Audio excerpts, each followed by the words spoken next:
Hi, my name's Brian Collin with Learn My Test. If you need to do well on your exams, take practice tests. If you need to make practice tests, go to learnmytest.com. Learn My Test will help you make your own practice tests to study for your exams. Now, today's topic is Lawrence Kohlberg's theory of moral development. Kohlberg's research focused on giving people hypothetical moral dilemmas. So I'm going to start by giving you one of Kohlberg's most famous hypothetical moral dilemmas, Heinz and the drug. So here's Heinz and his wife, Clara.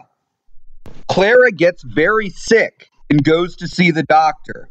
The doctor tells her that she has a life-threatening illness and has only a month to live unless she gets a special medication that is only available at certain pharmacies. Heinz and Clara went to the pharmacy to get Clara's prescription, but unfortunately they found out the prescription cost $10,000, and they do not have $10,000, nor do they have good health insurance.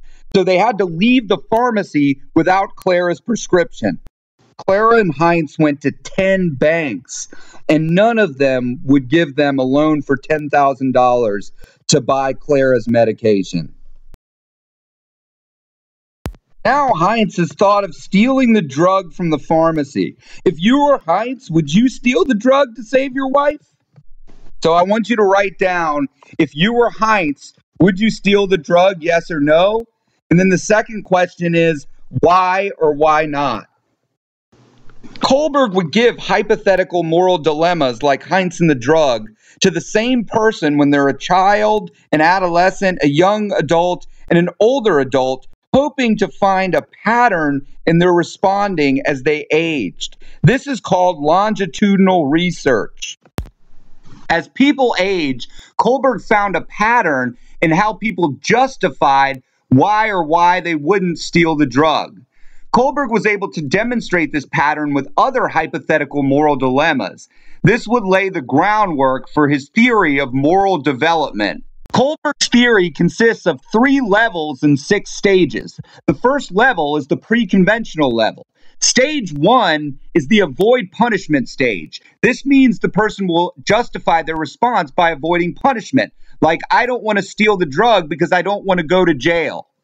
Stage 2, and the last stage of the pre-conventional level, is considered the what's in it for me stage. So, for example, someone in stage 2 would say, I would steal the drug because if I steal the drug and my wife lives, I will be considered a hero. What's in it for me? I'll be a hero, so I should steal the drug. Level 2 is the conventional stage. Stage 3 is the first stage of the conventional stage and focuses on rules and norms. Someone in stage 3 would say, I wouldn't steal the drug because a good boy or girl doesn't steal, or I would steal the drug because a good husband would steal to save his wife's life. Stage 4 is a response that includes following the rules and maintaining societal norms. For example, someone in stage 4 would say, I wouldn't steal the drug because it's against the law, or I would steal the drug because most honest people would steal to save their wife's life. Carol Gilligan, one of Kohlberg's students, believed that Kohlberg's theory was biased against females.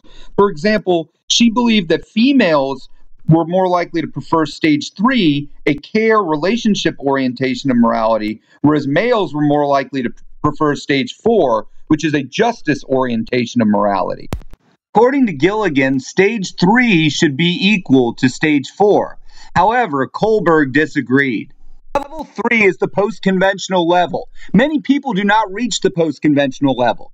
Stage 5 is defined by social contracts. So, for example, someone in stage 5 would say, I would not steal because respect of personal property ownership is an important part of maintaining laws and societal order.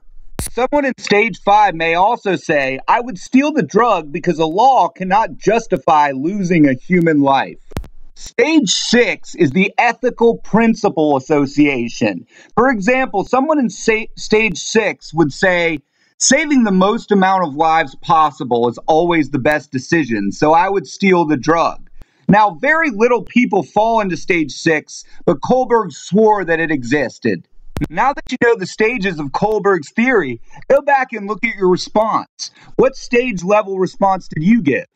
Now, if you're just starting college and you answered a level 3 or a level 4, that's okay. Most people who've advanced into the post-conventional stages do so during college. If you want to actually take a real standardized test on moral development, you can take Kohlberg's interview, but the more widely accepted test of moral judgment development is the defining issues test, which was constructed by one of Kohlberg's students, Jim Rest. Kohlberg went to prison and tested convicted criminals. He found that they scored lower on moral development tests than the rest of the population. Later research with the defining issues test would confirm that women score higher than men on moral judgment development tests. Now, this would actually refute some of Carol Gilligan's criticisms of Kohlberg's theory that it was biased towards men. DIT research also confirmed that liberal political and religious views were associated with higher moral judgment development scores. The number one predictor of moral judgment development is education level. So the higher your education level is, the higher your moral judgment development scores are likely to be. Thank you so much for watching this video. If you're having trouble studying, the best way to study is to take practice tests. And if you can't find good practice tests, you should make them and learn while you do it using Learn My Test. Check it out for free at www.learnmytest.com. Thank you so much for watching this video.